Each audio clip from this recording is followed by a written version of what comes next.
Michael Collins is with us here live, and he wants to know who's the best example of a natural baby face you have ever met, Jeff, and who is the best example of a natural heel. So, who's the best natural baby, and who's the best natural heel, Jeff? I mean, when I just looked at natural here, I mean, look, I think Kurt Hennig had a sense of arrogance that the whole world, Vince just dialed into that in the whole Mr. Perfect. I thought Kurt was a hell of a heel. I think Lawler, when he didn't have to, and that's, I was taught at a very day one age that, the people who get over or the most successful, you're really just playing an extension of your personality in so many ways. And Lawler just had that arrogant prick about him. So when Lawler channeled his heel, he was great. His son, Brian Lawler, my God, the apple didn't fall far from the tree. Brian was, when he turned it up as a heel, very natural. But to me, Kurt has always been a guy that natural heel, natural baby face. Man, I mean, we'll get kind of back topical in a way here. And look, I know that the Airways go, they always had the chance. Let's go Cena. Cena sucks. But when It's John Cena. Yeah. when John was really rocking and rolling, what a baby face. His promos, he made you. To me, he really made you feel. With his promos and emotions. I told him one night in Gorilla that I'm like, dude, he came out of the ring and had a promo, and I don't remember that. I'm just like, man, you may be the best to ever do it because you make the audience feel, and that is it is so on point. Lawler in his day, hell, you got to give credit where credit's due. I think the biggest reason Hogan got over as a monster heel in the NWO, and timing was everything, is because at one time, for the era, for the late 80s, say your prayers, take your vitamins, everything, Hulk Hogan was he really channeled, and legendary. His merch sales, you just kind of think, and I know timings and all that, so that true baby face, there's multiple out there. Stone Cold, a guy that is essentially makes the world take this job and shove it. Everybody feels that, and that is, now you say, oh shit, he did this and he did that, and he's a beer drinking and cussing and this and that. But man, the essence of a baby face is when the whole building is emotionally connected to you and wants to see you win. People wanted to see Steve kill Vince McMahon. It was a great story, and that was a true baby face. Man, I could talk about this forever. We got to have a fun follow-up question from Brandon Kuhn here, because he wants to know, Jeff, could you have done the Godfather's pimp gimmick? What about that? Could we have seen Jeff Jarrett as a pimp? Brandon, I've done a couple of different, in rings. I did Double J MMA, and people didn't think I could pull that off. But I think with the right hat, the right cane, yeah, Connie, I think I could have done it. Don't you? I mean, all I would have to do is just look. Yes. I mean, listen, if you can put them in figure fours and you can hit them over the head with guitars, No I think doubt. you can act as their agent and collect a commission. No doubt. Easy. It does feel like Jeff Jarrett, if you had a different upbringing, instead of becoming a more traditional entrepreneur, I mean, you could have. I'm just saying. Here we Mr. go. Epic says, do you think these longer pay-per-view / PLE times are killing interest in the product? As a lifelong fan, I have a hard time sitting down and watching a 5-hour pay-per-view. I bring this up to you, Jeff, because I do feel like we're going to be forced to make some unfair comparisons. WWE does not have pay-per-views. So although Mr. Epic is sort of lumping them in together, saying pay-per-view / PLE, I do think that is a real differentiator we should discuss. WWE these days seems to be putting 5 matches on their pay-per-views, I just did it there. It's a premium live event. It's not a pay-per-view. but it's 5 matches and it's going to go under 3 hours. And it feels like AEW is looking at doing a 4 hour plus pay per view.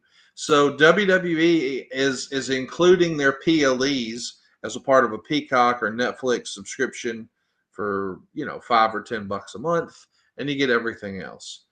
AEW is asking you to do something differently. AEW wants you to go to Triller TV and order the pay-per-view for $40 or $50 or $60 or whatever it is. So I do feel like if I'm Tony Khan, I probably understand that I don't really have a comparable. I know TNA and New Japan and AAA and GCW. I know a lot of them have pay-per-views, but WWE doesn't.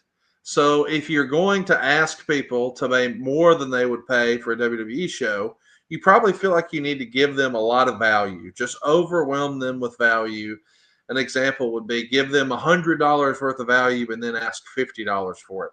That feels like what AEW finds themselves kind of forced to do because WWE's out of the pay-per-view business. That's my reading. How do you read it? Spot on. The thing that, in the last couple of weeks, I'll call it the hockey playoffs and the basketball playoffs. And this may not be the best analogy, but maybe during the NFL season, sorry for our overseas fans, but here in Nashville, Central Time, you have your noon game and your 3 game or 3:30 game. And during the regular season, Conrad, it's amazing how every game is right at 3 hours, 3 hours, 10 minutes, 3 hours, 15 minutes, because it is a TV show and they got to keep the refs got to keep the game going and they're hitting commercial breaks. And it's amazing how when you look at it through that lens, hey guys, this is nothing more, nothing less than a 3.5 hour TV show. Oh, when you get to the Super Bowl or even the playoffs, the games will get a little bit longer and the Super Bowl is a 4.5 hour extravaganza. It's longer halftime, longer breaks, more commercial breaks. They're making more money. Playoffs, sportings, I'm not going to say it's just completely blown out of the water, but I think you have to kind of give a little tip of the cat there to it in that, Dynamite's 2 hours, Collision's 2 hours. When you get to a PLE or a pay-per-view, what you just said, you completely differentiated it, that it's 2 different products and 2 different mindsets. We are asking the consumer, we being AEW, to, make the transaction of $50-$60. And so it's almost a no-brainer, Conrad, that you have to over deliver. Now, we can get into the subjective part that, hey, what is that sweet spot? For years, we'll take out the in your house because those were originally, 2 hours, then that went to 3 hours. But a pay-per-view was a 3 hour block. That's just what it was. Maybe that was because it was like an NFL game or the pay-per-view systems. But then as time's gone on in the streaming world and things have kind of gone out, it went from 3 to 4, and then you kind of throw in a pre-show, things getting bigger and bigger and bigger and bigger. Times have changed. I'll say that at TNA on a house show, I just kind of had it a mandate that, hey guys, we're going to get this show done in 2 hours and 45 minutes tops, because you have a night out and people have to emotionally invest, and I want them coming back the next time. And so I factored in, if the show starts at 7:30, let's say it's got to be over by 10:15. Well, then you got to add an hour or maybe even 2 for the people to get home, and kids got to get up, especially if it's a school night or whatever it may be. So you have to kind of have a balance and think through about your consumer for repeat business.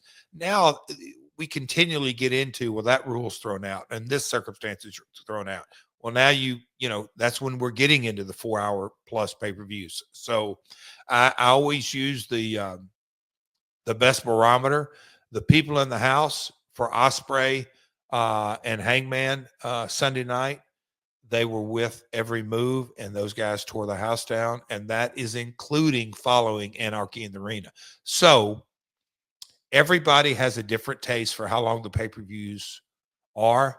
I think the audience would tell you what they like and don't like. And so the ones that don't like it are going to be vocal, and the ones that do like it are going to probably keep their mouth shut and not even really it comes into their mindset. So it's a balancing act, and it is subjective.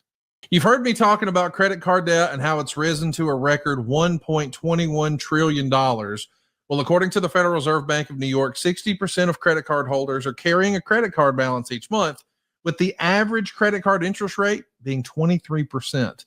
But right now, we're all still living with a lot of economic uncertainty. But one thing I'm certain of is your home is still worth more than what you paid for it. And instead of carrying that debt month to month and taking on new debt, why not just use the equity in your home instead? Someone who did exactly that is a listener to this show, Bo, a machine operator from Pinson, Alabama. His family had 4 different vehicles break down around the same time. And as you can imagine, there's a whole lot of unplanned expenses there. So when life throws you a curveball and you need to phone a friend, let us hook you up like we did Bo at savewithconrad.com. At the time, we were not able to help him out, but we did give him a plan and a timeline. You see, at savewithconrad.com, we don't say no, we say not yet, but here's how. And once we hit that timeline, we were able to help him use the equity in his house to not only pay off all the debt, but also situate the vehicles. He got one fixed. He got some new vehicles. Hell, we even helped him find a more affordable homeowner's insurance plan. That alone saved him over $200 a month. Go right now to savewithconrad.com and let my team run the numbers for you. It's totally free. There's no cost. There's no obligation. And if we can't help you save some cash, we won't waste your time. It costs nothing to look. But I want to let you know right now with our team at savewithconrad.com, we also give you the year 3 guarantee. Experts agree that interest rates are expected to fall in the next couple of years. And what this guarantee allows you to do is refinance in the next 3 years without any new lender fees. So you lock in a better rate and reduce your monthly payments right now. And when interest rates fall in the next couple of years, you refinance again without a whole nother set of closing costs. All that newfound equity in your home is the answer to what you've been looking for if you're feeling stressed out and making minimum payments on your credit cards, or maybe you just need some cash to help with your cars, or maybe you've got a honey-do project. Maybe when you bought your house, you thought one day we'll upgrade the bathrooms, one day we'll upgrade the kitchen. You can do that right now and never have to move. Get the cash you need to turn your house into your dream home with no money out of pocket at savewithconrad.com. Again, you don't need perfect credit or money out of your pocket. Even if you were bankrupt a couple of years ago, we can still help you out. We're not going to say no. We're going to say not yet, but here's how. Find out how easy it is to let my family save money for your family at savewithconrad.com. NMLS number 2129, equal housing lender, savewithconrad.com.